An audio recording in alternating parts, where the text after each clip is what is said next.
Alright, what's up, yins guys? I'm going to read another chapter of this here book. So here's another subchapter called The Discouragement Fraternaty. And I've had other names for it. Now, if a lot of you guys, I know a few of you, particular people who followed me for other kind of issues of my takes on the gang stalking and the different kind of passive-aggressive harassment, whether it's in workplaces, from nosy neighbors or people to try to undermine your friends and shit. This is for you. If you've seen any of my videos, I've made references to this book enough of times, which, like I said, I was sorry I ever got rid of it, and I ordered it again. And once again, I'll tell you, in case you missed any of my other readings of this book, that the author, I have plenty of grounds for saying that the author of this book should rewrite it and reissue it again because of all the different modified and hybridized games that go on compared to back when he first wrote the book. I mean, the expanded games, the expanded bullshit. And the Discouragement Fraternaty, this is a creative, or you can call it gang or whatever too. These people are everywhere. You even had some of your own family members who will compliment you and then shoot you with this an insult in disguise, and hopefully it'll cut you some kind of way or whatever. But then sometimes people will do it in a reverse psychology too, and knowing that you're the type of person that rebels and you might do something wrong or too soon or fall on your face. And there's a lot of solutions to that too. But anyway, alright, let's get on with it. The Discouragement Fraternaty. In the guise of giving you good advice. Yeah, people insult you by, oh, can I give you some advice? I had people insult me right out front. Don't get me started.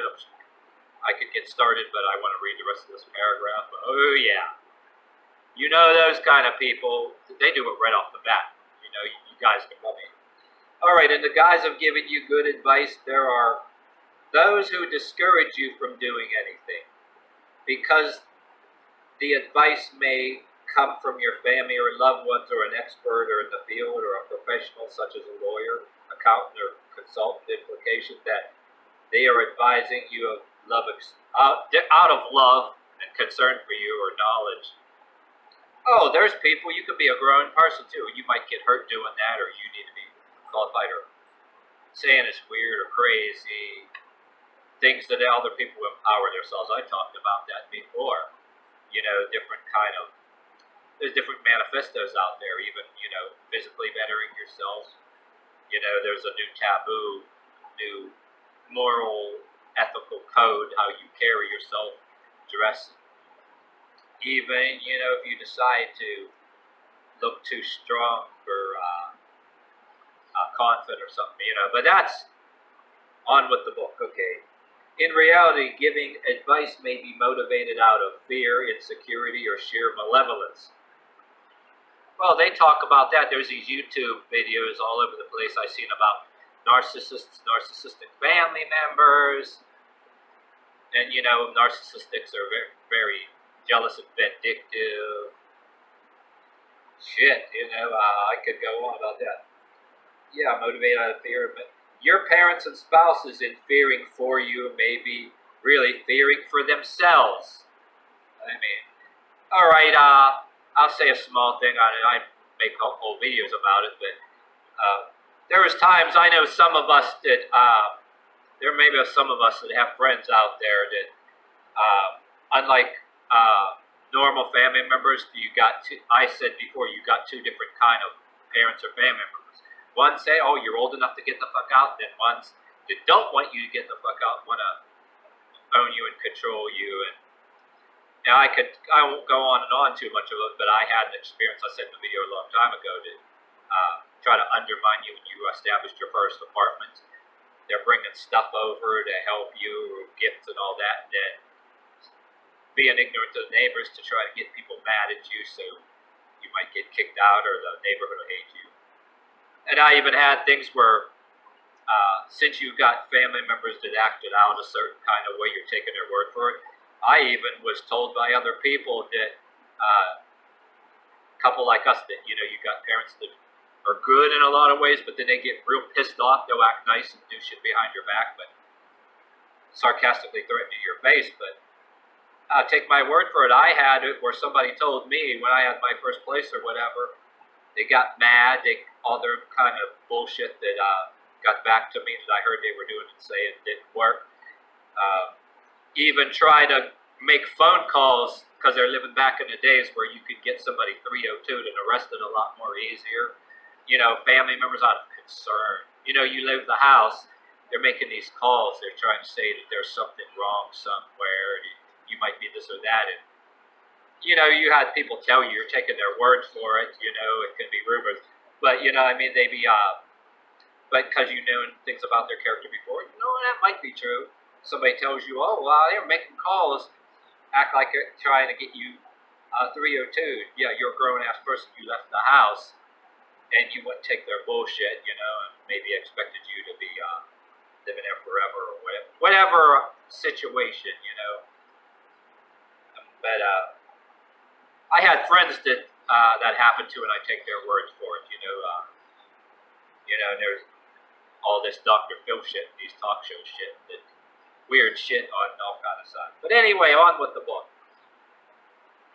Yeah, if you fail, maybe hurt, would you rather play it safe? The professional may be saying, how dare you succeed when you have no experience in it, no license, diploma, or track record, or like I'm adding to it, leave the house and when every other normal family member wants you to get out, and even some of them even pay to help you go to college or encourage you to go to college or get married, blah, blah, blah. You know what I mean? If that's what floats your boat. But yeah, how dare you leave the house without my permission, they may want you to pay your dues, but won't even let you get started, stonewall you. The experts may simply be trying to prevent you from getting out of the starting gate, thus avoiding the obstacle, yet another player with whom they are equipped to compete.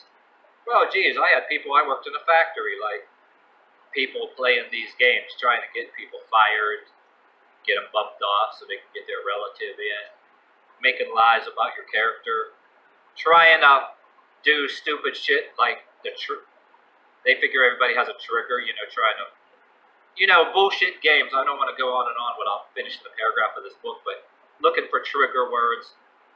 But when you live with family members back and forth, you're seeing your parents fight, trigger words.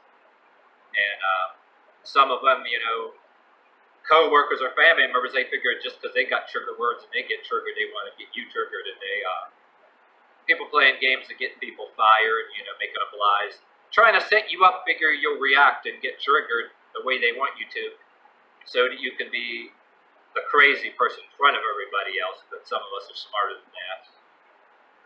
I'm adding to this, you know what I mean? It's because, like I said, this book I made references to it when I made videos about my own experiences, and when I talked about other kind of shit I seen on TV, But yeah, while you're still in this, if you're still with me on this, look up the YouTube videos about narcissistic family members or narcissistic co-workers, control freaks of all kinds, vindictive people. But anyway, okay, the Discouragement Fraternity can be deadly because their mask is of goodwill. In addition, you may have gone to them for advice, and quite often they don't seem to have axes to grind to your face. 2, you may be fighting your own doubts and insecurities at this time. What then? Yeah, but if you show it, Well, before I read the final paragraph too, there was a song, the metal band, the Sepultura. You think you have the right to put me down? Propaganda. The song Propaganda by Sepultura. Face to face, you have no words to say. I think the beginning of the song was, why don't you get a life and grow up? Why criticize what you don't understand.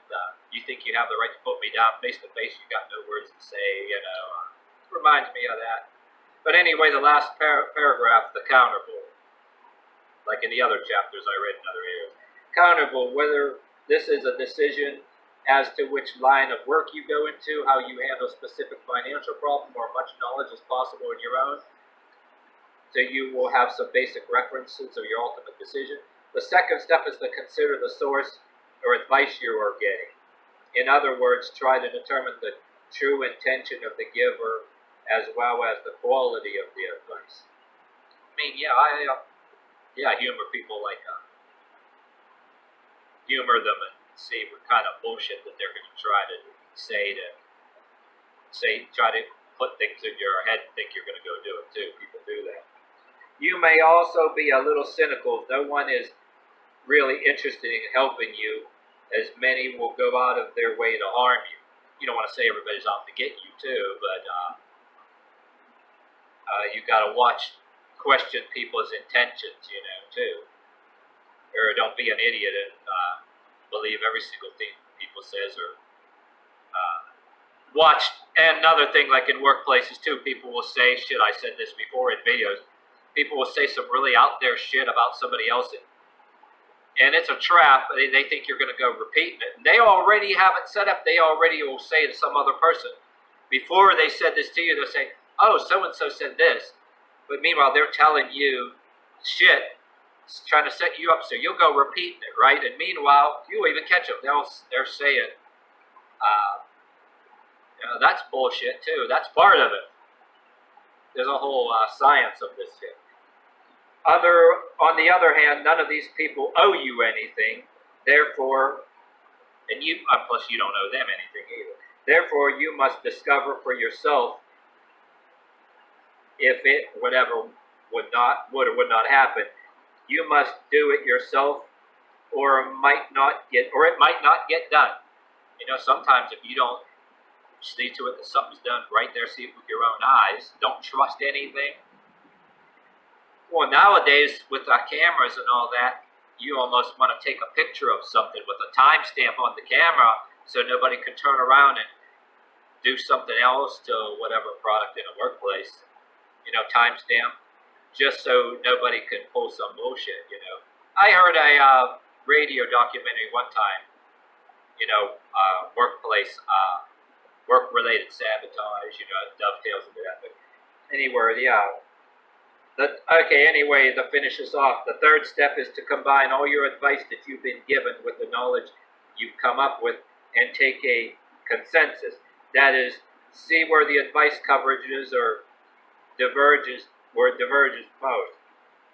Then measure it against your own knowledge and feelings. In other words, do research. Don't take anybody's word for anything. And don't act on anybody's word for it either. Or don't say nothing on anybody's word for it, because that trap, the impaling trap, has probably already been sprung from you. But, while this is on my mind, before I read the last sentences, I'm not being overly religious on you, but this is also a reason why a lot of people, the so-called religious people that are, some of them are gossips, in your workplace don't like the Apocrypha books. I'm fond of the book of Enoch because Enoch, the prophet Enoch, actually said in one of his verses, a curse on those who lay a trap for others or a snare for others, but they be caught in it themselves. Blessed are those who speak peace, and peace be with them. Curse on those who intentionally try to destroy others in peace. So, for the sake of this argument, too, that's why the books of Enoch, some quotes from the books of Enoch, if you got this far in this video. If your feelings are strong, but you still have doubt, you may have the courage to be strong and go on ahead and try. Failure is not the worst thing that could happen to you. Even if you fail, you may still feel strongly that you want to try again. First you don't succeed, try again, I guess. The lessons learned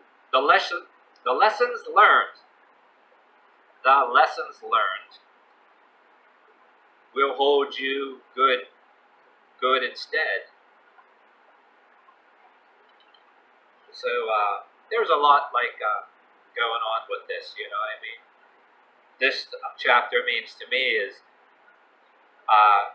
you could dovetail into all kind of bullshit that people's games. Narcissists, vindictive people, pathological liars or jealousy. They'll try to get you fired, arrested, 302 if they could, and does deliberately fuck with your life. Not to be totally paranoid, but there is some bullshit nowadays that people can say that could cause trouble. So you do got to watch what you say and don't repeat things that other people say. And this could be in the form of advice. I mean, and even don't ever ask for advice unless you do it sarcastically to humor, because anybody that, if you let on that anybody like that you need everybody else's advice before you can do anything at all, man, people will completely fuck with you. You know what I mean? But you can play that game just to see what kind of bullshit they're trying to feed you, and be like, walk away from them like, you know?